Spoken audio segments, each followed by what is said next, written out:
السلام عليكم ورحمة الله وبركاته.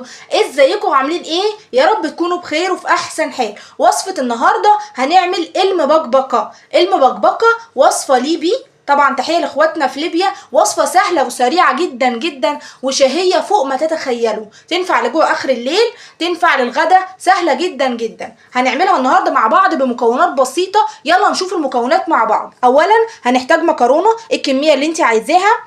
مستحب جدا ان هي تبقى بالشكل ده. المكرونه دي اسمها مرمريه، بالحجم بتاعها صغير كده. بعد كده هنحتاج فلفل، وهنحتاج بصل متقطع صغير كده، وهنحتاج مع بعض توم مفروم، ده فصين توم مفرومين، والتوابل ملح ابيض وفلفل اسمر وكركم، معلقه من كل حاجه. يلا نشوف تسويتها مع بعض. دلوقتي معايا حله على النار، هحط فيها زيت حوالي معلقتين 3 كده بالمنظر ده. تمام.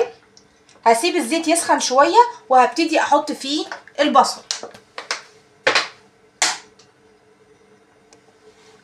دلوقتي الزيت سخن معايا، هبتدي احط البصل. تمام. بسم الله، نفضي كميه البصل. هنشوح البصلايه في الزيت، هنفضل نقلب فيها تمام لحد ما تصفر بس كده. مش عايزه لونها يتغير، انا عايزاها تصفر، مش عايزه لونها يتغير. اول بس ما تبتدي تتشوح حاجه بسيطه هبتدي اضيف الثوم. دلوقتي الزيت اتشوح مع البصل وتمام، والبصل اتشوح مع بعضه. هبتدي احط الثوم حته صغيره بالمنظر ده يعني. حطينا دلوقتي الثوم. تمام. بعد ما البصل اتشوح كويس قوي في الزيت، بس طبعا زي ما قلت لكم انا مش عايزاه يحمر. هبتدي اقلب البصل مع الثوم في الزيت كويس كده، برضو ياخد لهم دقيقتين، وهبتدي اضيف بقيه المكونات. انا ما زلت بقلب فيه، ياخد لهم بس دقيقتين وهضيف بقيه المكونات. دلوقتي تمام كده اتشوحوا بالمنظر ده الثوم مع الزيت مع البصل، بس زي ما انتم شايفين لونهم ما احمرش، عشان طبعا المعلومه دي مهمه عشان ما يتحرقش. وطبعا الريحه، انا بحب جدا ريحه السمنه مع التشويح، الزيت مع البصل مع الثوم بتبقى ريحه رائعه يعني. انا من الناس اللي بتحب الريحه دي جدا. دلوقتي احنا حطينا الفلفل المتقطع، وطبعا وصفه الفلفل دي اختياري، يعني نقطه الفلفل دي اختياري. عايزه تحطيها تمام، مش عايزه تحطيها مفيش مشكله. عايزه تحطي فلفل حامي، عايزه تحطي فلفل رومي، بس هو طبعا بيفرق في ايه، بدي بس ايه تاتش للطعم. ولكن لو انت مش بتحبي الحاجه حراقه مفيش مشكله. هنشوح الفلفل، ما زلنا بنقلب المكونات كلها مع بعضها. يا دوبك بس الفلفل يتشوح مع المكونات اللي قبليه، وهبتدي اضيف المكرونه. طبعا شايفين الشكل اللي انا هضيف عليه المكرونه هيبقى عامل ازاي. ضفت كميه المكرونه كلها، هبتدي اقلب كده بالراحه. تمام. بحيث ان انا المكرونه تتشوح وتتقلب كلها وتشرب من المكونات اللي قبليها. هبتدي اقلب كده، وبعد كده هنشوف هنحط ايه تاني. دلوقتي انا قلبت المكرونه كويس جدا مع بقيه المكونات، وفي نفس الوقت هي اتشوحت وشربت من المكونات. في اللحظه دي هحط التوابل بتاعتي، ملح، فلفل اسمر، كركم.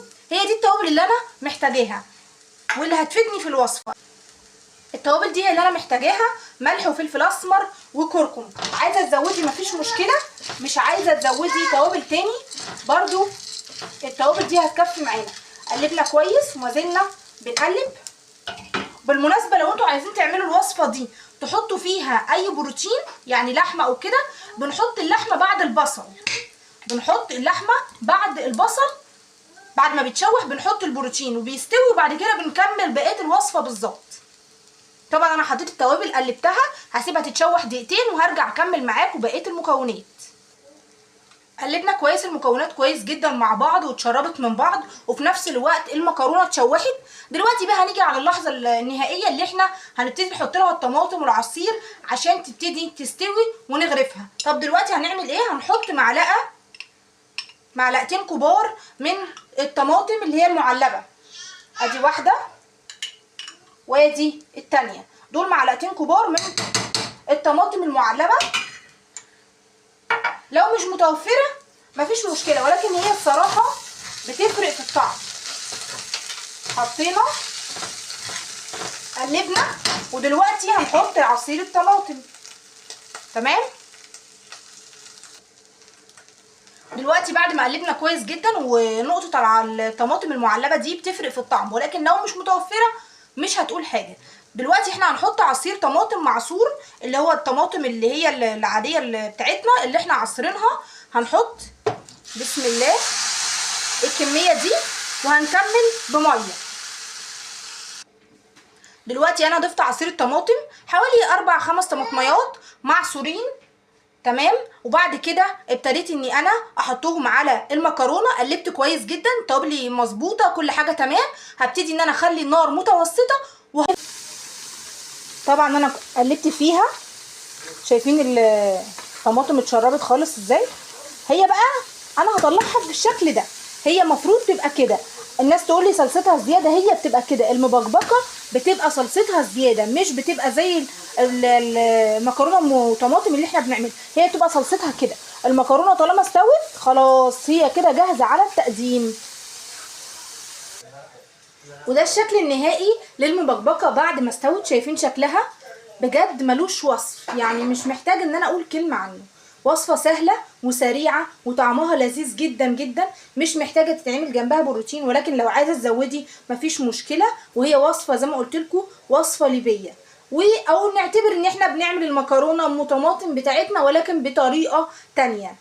في نهايه الفيديو لو عجبك الفيديو ما تنسيش تحطي لايك وشير وسبسكرايب، وشكرا على استماعكم ليا، والسلام عليكم ورحمه الله وبركاته.